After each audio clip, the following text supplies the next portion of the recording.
What's the scariest story you know of with actual photographic proof? A man took a photo of his family at the exact moment he was gunned down.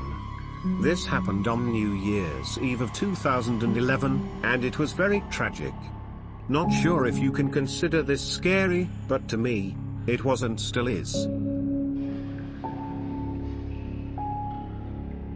Probably Gali building fire in the urban area of Hong Kong during 1996, which took 41 lives. There was TV live that day, and there was just one guy who clung to the window trying to shout for help. But the fire took him and he was burnt to death on live. Later the corpse just kept clinging to the window with fire burning behind him. The mentioned photo. This is a series of photos recovered from the camera of a Canadian couple who died during the 2004 Indian Ocean tsunami. It shows the water level flowing out from the shore before surging back in. The very idea of a wall of water crashing towards you, completely unstoppable, and you have nowhere to run, nowhere that is safe, is perhaps one of the most terrifying things that could happen to you. By the time one could take these photos, all you can do is watch death march inexorably towards you.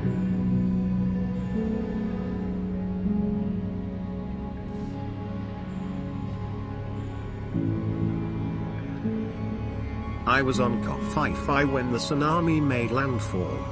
It was a very traumatic time that I still have bad dreams about. Basically, Phi Phi is two collections of tall, rocky hills, with a narrow strip of land connecting them that is only a tiny bit above sea level. On the day my partner and I were lucky to be right next to a Thai man who understood the warning signs, and, when the water suddenly receded from the beach, he panicked and started screaming at everyone to get off the beach. We had a little scooter that we'd rented and just fled on it to high land. I've seen death before and since, but nothing like that. The tsunami rolled straight over the flat area, hit the mainland, came back, and rolled over it again.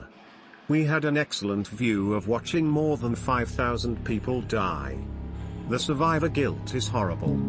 It cost me that relationship because we couldn't handle it when we saw each other back in the UK. But that's nothing really. We had to wait several days for evacuation, and in that time we could see corpses in their hundreds, lying on the shore or being dragged in and out by the once again placid tides. They rebuilt it all, which is fantastic, but I don't think I'll be going back. On the day and afterwards you want to run down and start slapping people back awake to tell them that it's over, but obviously you can't because there's no point. 2 engineers died when the windmill they were working on caught fire. This is the last picture of them alive, hugging. Helios Flight 522, also called Ghost Flight because of a wrongly turned switch. There was no pressurization. The pilots couldn't identify the problem, and because of hypoxia everyone on the plane except one died. The disturbing thing is that the plane was on autopilot and simply flew to its destination, only stayed at 30,000 feet. The jets were scrambled and took a picture.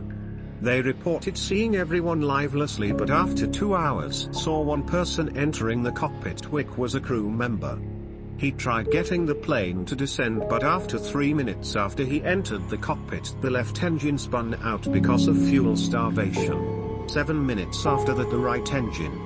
Flight data recorded a yoke pull, pitching the plane up, of the maximum amount a human could deliver seconds before impact.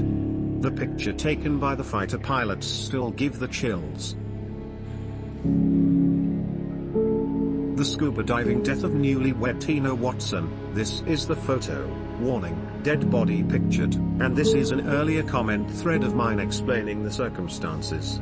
Original comment: what you're seeing is a normal photo of a scuba diver, but in the background you can see another diver behind them booking it for the ocean floor, and on the right hand side of the image, there's a flat and strangely stiff figure, Tina Watson, about 100 feet underwater, unconscious or likely already dead.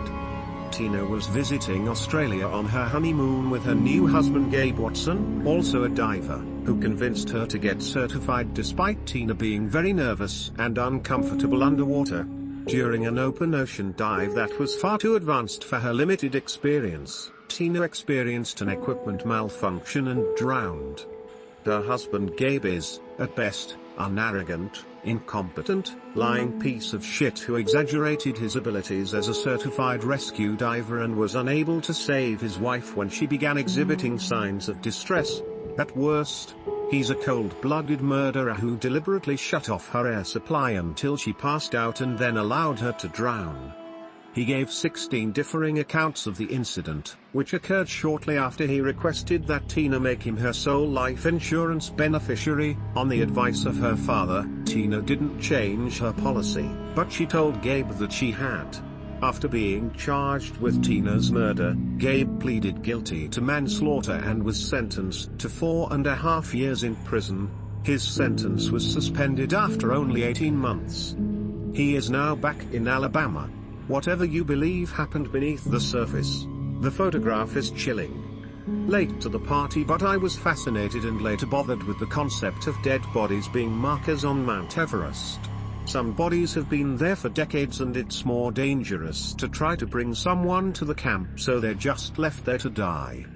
It's just sad how climbing Everest has now become an exotic, thrilling sports activity for people who could afford to pay all fees involved, as well as hire people to bring their tools even if they aren't well equipped to do so. The photos of the people who were crushed to death in the Hillsborough Stadium disaster in 1989. Imagine how their parents and relatives must have felt when seeing these. This photo of a shell-shocked soldier in 1916. Burning monk. Vietnamese monk self-immolation in an attempt to fight against Buddhist oppression in South Vietnam during the Vietnam War.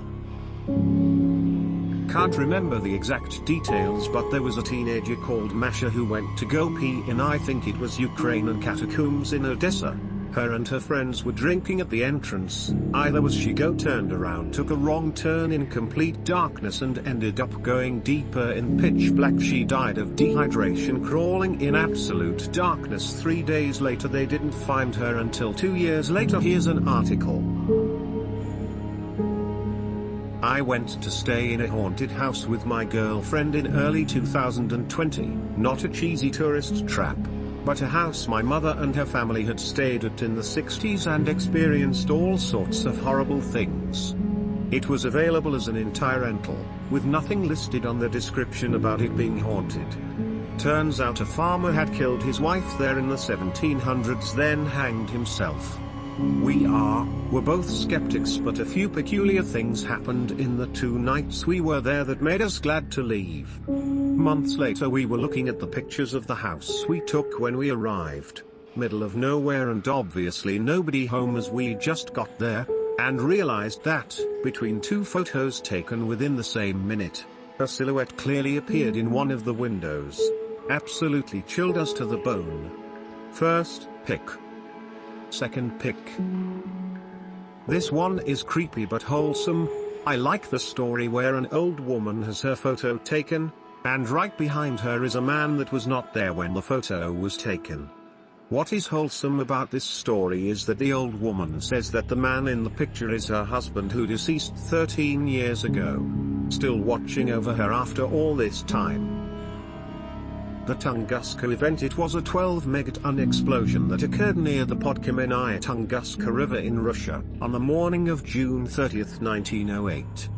The explosion flattened an estimated 80 million trees over an area of 2,150 square kilometers, 830 square miles, of forest.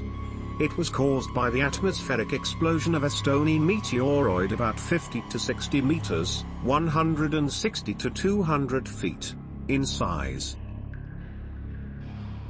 The last photo ever taken of Travis Alexander before his ex-girlfriend shot him in the head, slit his throat and stabbed him nearly 30 times. Not a graphic photo, but the look on his face says it all. He knows this crazy person he'd been warned about by everyone was going to kill him. He was taking a shower when Jodi Arias apparently snuck into his home and surprised him, taking a photo of his reaction. The next photo on the camera, taken just 42 seconds later, apparently on accident, shows Alexander laying prone on the shower floor, surrounded by a pool of blood. Warning: extremely upsetting material. The 2003 Station nightclub fire started when the live band's improper pyrotechnics set the club ablaze. They did not have a sprinkler system, which would have ensured almost no loss of life. The building was beyond maximum capacity, and one man that had gotten out early videotaped the fire. In one scene you can see a doorway clogged with people trying to exit the building. After a few moments, he circles the building and returns to see the very same doorway ablaze, devoid of people, and it's not because they got out. The screams of the trapped victims can be heard in the audio and are beyond the most haunting shit I've ever heard. The investigation concluded that part of the reason the fire burned so hot was the fat of the bodies that fueled the flames. The video stuck with me and is some of the most terrifying shit I have ever witnessed. I do not recommend watching, but you all are adults and can make your own decisions. You can hunt for a source though. I cannot be in overly crowded places because of this and the Crush football incident in the UK.